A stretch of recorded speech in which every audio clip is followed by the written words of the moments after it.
Hi, I'm Brendon from Brendon the Smiling Chef, and today I'm going to cook for you guys a really wholesome and hearty dish. It's my sweet corn and mussel chowder, and it's a really nice dish, especially for those cold winter days where you just want to snuggle up with something really hearty and wholesome. It's funny because it's the middle of summer right now, but it's pouring down raining, so it's the perfect day to cook something like this. And it's quite a simple dish as well. We've got some really fresh Australian mussels, which are great and sustainable as well because they're grown right here in Sydney. So they're always really abundantly available compared to some other seafood. So what I've done, really nice and easy. I've just got them here in a bowl. They've been kept nice and chilled on some ice in the fridge. And what we're doing is we're just checking to make sure that they're all clean. So we've got some bits on here. They're the beards. And what we want to do is just make sure we've got everything nice and clean on our mussels. We don't want any of that in our soup, I don't think, as well. So all you have to do is grab it just by the beard there. So that's what it attaches onto, and if you just pull along, it'll eventually fall off, so it's nice and easy like that. And then just scrubbing away any of the barnacles and other bits that might be sticking to the mussel shell, and it's nice and easy. It does take a little bit of time, but it's all part of the fun, and it'll be especially worth it when you get that nice juicy bowl of mussels in your soup. You want to make sure that you're doing this very carefully, just to make sure that everything's safe. The thing with cooking fresh shellfish like this is, you've got to be quite careful just to avoid any contamination or other things like that. You don't want to make anyone sick, of course, while you're cooking. So it's just always good to be extra careful and just make sure things are kept really nice and clean. And that the shellfish is always really nice and cold. It's a really great recipe, especially when you're having some drinks with friends. It's a really hearty dish as well, and it's quite simple to make, to be honest. There's not very many ingredients, and they're all things that you can just find at most times of the year. So we've got some potatoes, we've got some spring onions, we've got some corn, which will give a really nice flavour, that balance as well with the mussels. And it's a great all-round dish, I think, as well. Perfect for any time of the year. Actually, while I was in New Zealand recently, I ate a version of this dish that was actually served up in a bread bowl, which is kind of cool. Another cool trick, and it's a good way to test that your seafood is fresh, because especially with shellfish, I can't ever say that word properly, it's like that tongue twister. So shellfish is, so you can see this one's slightly opened. Now what you want to make sure is that when you give it a tap, it closes up. So essentially if it closes, you know that the mussel inside is still alive and that it's good enough to eat in that way. So I'm giving it a tap on the bench, just like that. And hopefully it starts to close up in a sec. So all you have to do, nice and close, give it a good tap. And hopefully you might see it close up. If they don't close up, it's a good idea just to throw them out straight away, just for safety reasons. They may take a little bit of time, so you can see this one's slightly closing up. It's probably because it's still quite cold, so it's in a sleep mode. So if you keep them on ice, essentially, any seafood actually, if you've got it sitting on ice, the moment it hits the ice, it starts to sort of seize up and it's like putting it to bed. The cold kind of triggers those senses of sleep and things like that. So yeah, it's a good way to preserve fresh seafood as well. So now we can start by cooking our mussels. So it's really simple. So what I've got the mussels here in the pan, and I'm gonna get some garlic. So essentially we're gonna start sauteing off the mussels, just giving a bit of flavour to the dish, and we're going to add some stock and some wine and things like that, just add some more flavour and aromas. And what we're also building essentially is the broth to our dish. So we'll have our soup base, which is another step, and then we'll have the liquid that comes out of these mussels, the salty kind of juices that will end up flavouring the dish overall, which is really nice. Let's grab probably about 2 cloves of garlic, so you can have a look. I've got 2 about that size, which is kind of fun. So this is like Australian garlic, really nice flavours, and it's just in season around this time of year as well. So the way I do it, just to get the skin open, and essentially you can peel it sort of all, so it's nice and easy. But what I'll do is I'll place this flat on the board. I'll get my knife and sort of place it on top, and then just give it a big bash with my fist like that. So being very careful, of course, but I just find it's the easiest way to get the skin off, and then it's really simple to peel after that. See how easy that was? Like it just came off. And then all you have to do is just slice up your garlic.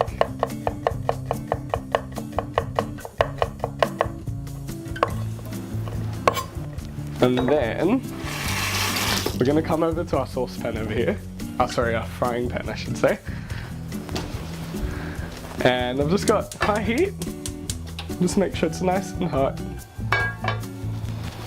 I've got some cooking vermouth today, which I'm using. It's a nice sort of dry wine, I think it is. It's a great flavour, especially when you're cooking seafood or any risottos as well, if they need like that sort of really dry white wine. If you see that in a recipe, it's a great alternative to regular white wine sort of thing. So I'm just waiting until the pan gets nice and hot, and we'll add some olive oil down in there.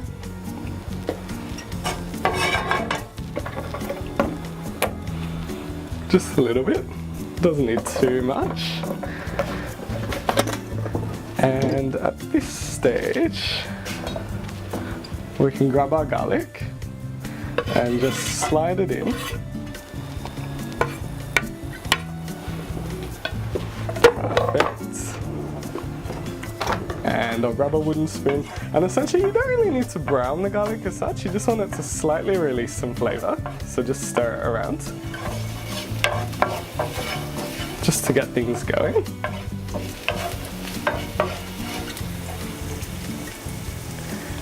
And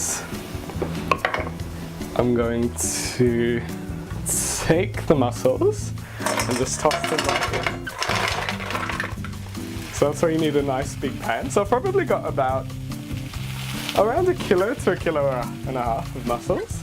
And this amount would probably feed, I'd say, about 4 to 6 people, depending on how big the portions are and how much people like to eat, which is always fun. So I'm going to give them a quick toss.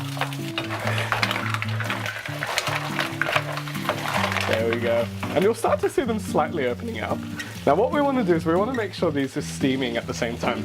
So we're going to add some wine to it. Let's go in with about 1/4 cup of wine. And we can put this back on a high heat. Now the wine will evaporate off, so don't worry about the alcohol if you're driving home, guys. And we're also going to add some chicken stock. Oops. So again, 1/4 cup of that. And you don't need too much liquid, because what you'll see in a minute, once these start to steam, is that they actually release a lot of their liquid that they have contained within the shells. And you can see them starting to open up as well. And that's, again, another sign that the mussel is fresh. At this stage, after a few minutes of cooking, if any of the mussels don't open up at all, throw them out, because they'll be quite toxic at that stage. Essentially, the mussel has died before it's been cooked, so it's not safe to eat, so it's best to avoid it at all costs. And usually I'd get a pan with a lid, but in this case I don't really have a lid for this, so you can always make one up yourself. Just find another bigger lid. You could even use some foil, just cover the surface with alfoil or even baking paper, just to create a nice sort of heat-proof lid. Steam-proof lid. So essentially all the juices will just steam together. We'll leave that there for a few minutes and just check on it from time to time. But I'll give it probably about 5 minutes or so to cook, and we should be in business from there. We've got the corn that we prepared earlier, thanks to the magic of TV, as they always say. And we've got some onions, so I've probably got about 2 brown onions, regular brown onions that I've just finely diced, and I've also got some spring onions as well. The spring onions tend to be a little bit sweeter, and then the regular onions give it that really rich savoury flavour which you need in a dish like this, that just gives it like a lot more sort of a fun mouthfeel, I guess, overall. And to add to the flavour, I've also got some bacon. Not a lot, we just need a little bit just to get it a little bit more meaty, I guess, in that way. But completely, if you're vegan or if you're vegetarian or something, just leave out the bacon. You could use some spices actually, so some paprika, which just gives a nice smoky flavor to foods like this. Or you could just leave it out altogether because there's enough richness coming from so many different ingredients in this dish. And it's just some potatoes. So actually a chowder is literally any soup thickened with potatoes. So that's the whole point of a chowder, is to actually have the potatoes at the base of the dish kind of thing. So sometimes what you'll find is they'll break down and they'll become really nice and creamy. And it actually means you can use a little bit less cream if you're, watching your waistline or wanting to be a bit more healthy. The starchiness of the potato almost acts like a cream. So it's a great thing if you're like making any soups or things like that.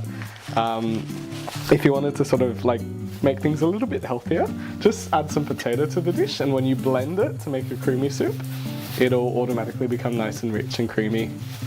So I've got some bacon, and I'm literally just going to dice it up. There we go. So all I do, I'll just do a nice chunky dice, because you want to, feel some bacon in there while you're eating the soup. So the crispier the bacon, the better the flavor at the end. Now we've got our mussels, they're ready to go, so you can see that most of them have opened up, and there might be a few that are still kind of closed. So what we're going to do is just throw them out. Look at the lovely color on them, that's really cool, I think. Can't wait to eat them. So I've got my stove on, and I'm just going to turn it on to, let's say, a medium heat. Essentially at this stage we're just going to like color all the ingredients and get them nice and golden brown. So I've got some olive oil.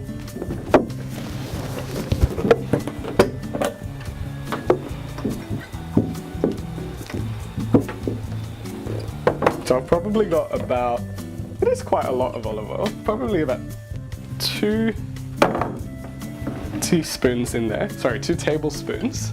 But you just want to make sure you've got enough to like really coat all the ingredients and get them nice and crisp, and it just adds a bit of flavor as well. So now our bacon and garlic can go into our pan, and it may start to splatter, so just be careful as you pop it in. And I'm also going to I've got the onions going in. That can all go to the side. And we'll just give it a quick stir.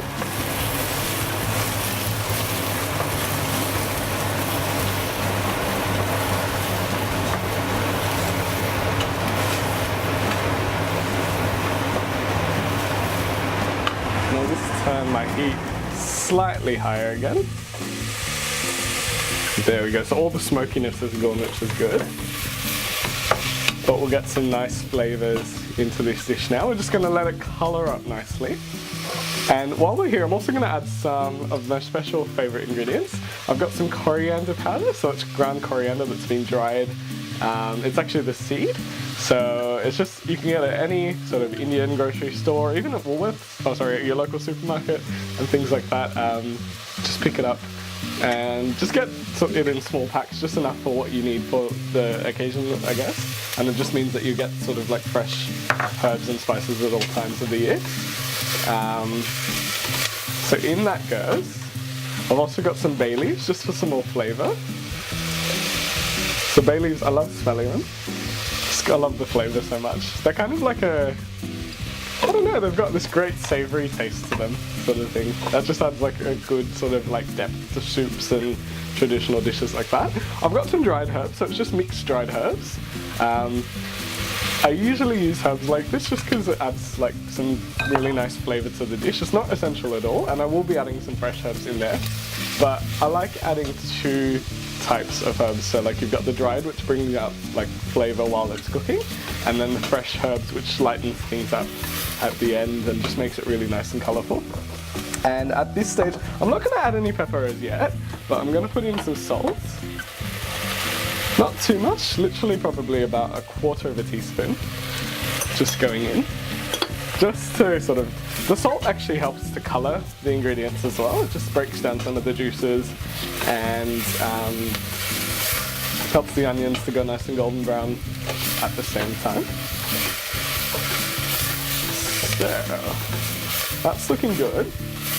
I'm also gonna add, I've got some just ordinary potatoes. Like if you pick up some of the baby, I've got some baby potatoes actually, which I've just chopped up. But any starchy potato, any starchy or floury potato works really well. I've cut them up into about a 1 to 2 centimeter dice. So I'm just gonna add them in. I like to keep them like that size because they'll start to cook and some of the potato will melt away and thicken the sauce. But most of it will sort of remain like little tiny dumplings sort of thing, which tastes really good. So we're just going to let that cook down and brown away. You can smell it so good right now. I mean, that's a perfect like dish on its own, I guess, if you have that like nice and golden brown and tender. But what I'm doing right now is I'm just colouring the potatoes, and it just adds flavour to the dish. I've also got some paprika, which is one of my other favourite spices.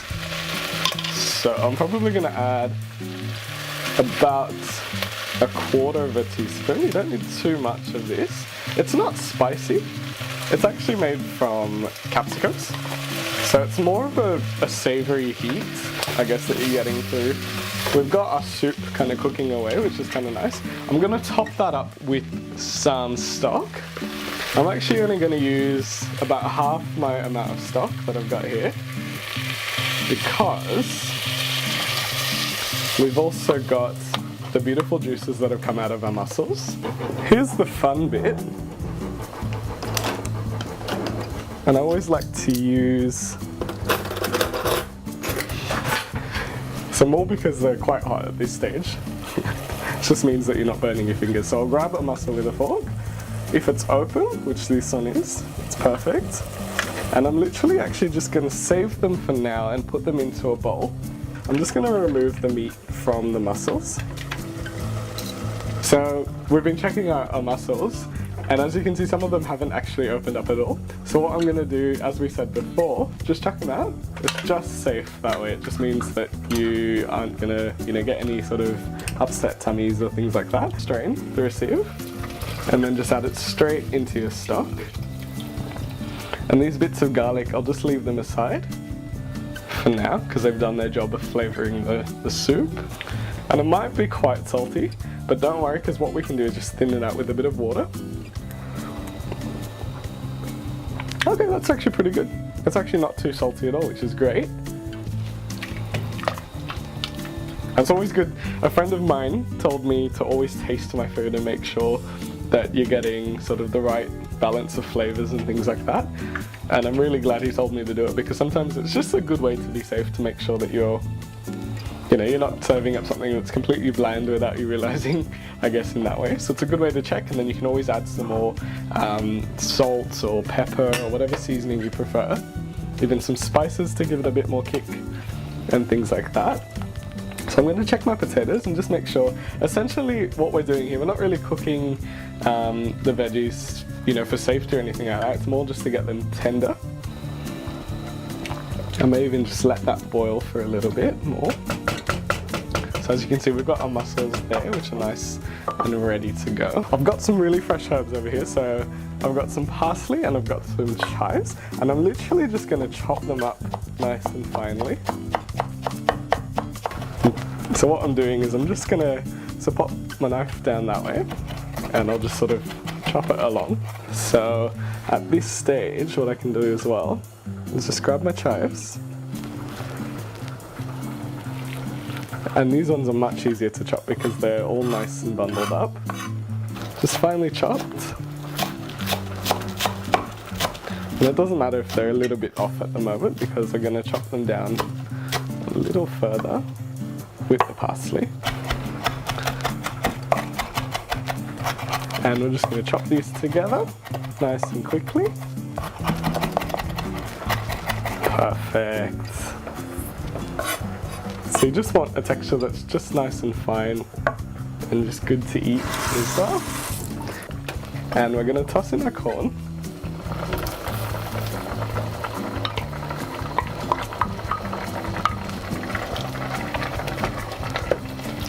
Perfect. And at this stage I'm just going to fish out some of the bay leaves that we popped in earlier. Just so that when we're eating the soup it's not going to surprise us in the middle of our meal.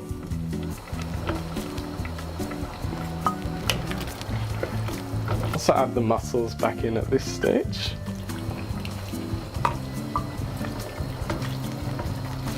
So I'm going to add about half a cup of cream in there. And you'll see it changing colour. It'll get nice and rich. And it'll become lovely and silky. So once this has gone back to the boil, there's another stray bay leaf, so we'll just fish that one out. Get it? Because we're cooking mussels. Lame joke, I know. So what I'm going to do is I'm actually going to put 3/4 of the chives and parsley in. And I want to save a little bit for the garnish on top. Perfect.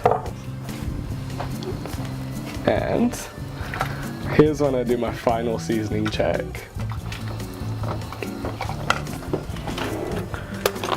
I'm just going to add a tiny little bit of pepper.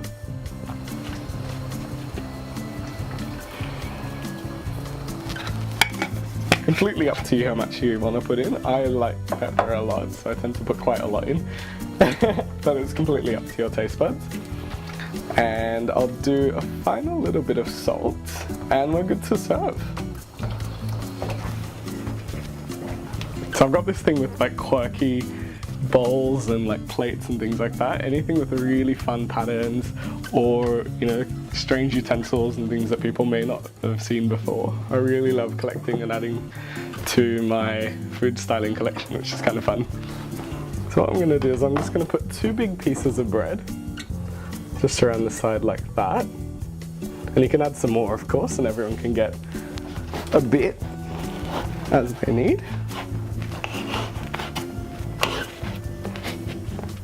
There we go. I'll keep those out. And then, to finish everything off, I've got my lovely soup here. And I'm going to just ladle it all in. I love the look of this. It's so creamy. Ready? Here we go. Yep. Just to garnish. It's kind of fun.